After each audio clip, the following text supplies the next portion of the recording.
বন্ধুগণ, আমাদের জাতীয় মহাসভার ৫১ অধিবেশন এখন শেষ হতে চলেছে। আমার পক্ষে এটা বড়ই আনন্দের বিষয় যে এবারকার কার্যাবলী এমন নির্বিঘ্নে সুসম্পন্ন হয়েছে।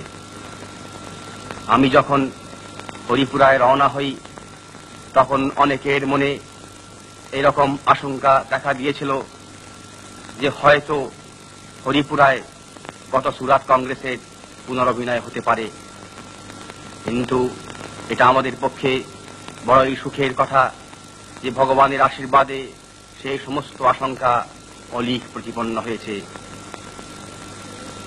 বন্ধুগণ, আর একটা কথা ভেবে আমার মনে আজ আনন্দ দেখা দিচ্ছে। এখানকার অভ্যর্থনা সমিতি সর্দার বল্লভভাই প্যাটেল মহাশয়ের পরিচালনায় যেভাবে কাজ করেছেন এবং যেভাবে আমাদের জন্য সমস্তই ব্যবস্থা সুবন্দোবস্ত করেছেন, এটা আমাদের পক্ষে বড়ই আনন্দের বিষয়। তাই তাদের নিকট আমি আমাদের অন্তরের কৃতজ্ঞতা জানাতে চাই।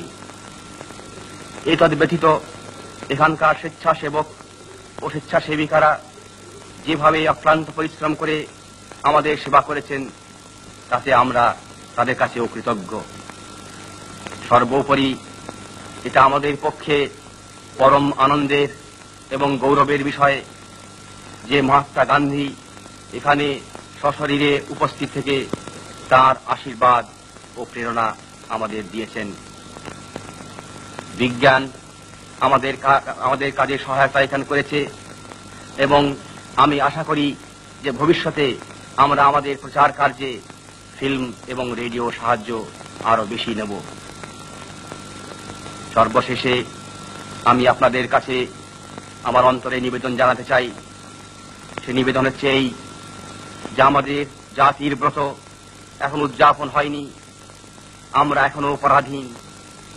এ বিষয়ে কোনো সন্দেহ নেই যে স্বাধীনতার পথে আমরা অনেক দূরে গিয়েছি, কিন্তু তথাপি দুঃখের সঙ্গে এবং লজ্জার সঙ্গে স্বীকার করতেই হবে যে এখনো ভারতবর্ষে পূর্ণ স্বরাজ স্থাপিত হয় নাই। আগামী কয়েক মাস এবং কয়েক বছরের ঘটনার উপরেতে আমাদের জাতির ভবিষ্যৎ অনেকটা নির্ভর করবে। তাই আসুন আমরা বদ্ধপরিকর হয়ে কাজে লেগে যাই। আমাদের পরস্পরের মধ্যে সমস্ত বিবাদ বিসংবাদ আমরা পরিত্যাগ করি।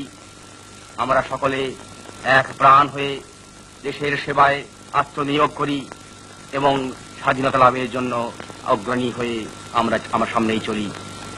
বন্ধুগণ, আমরা সকলে দাস হয়ে জন্মেছি। আসুন আমরা সংকল্প করি যে আমরা মরবার পূর্বে স্বাধীন হব। বন্দে মাতরম।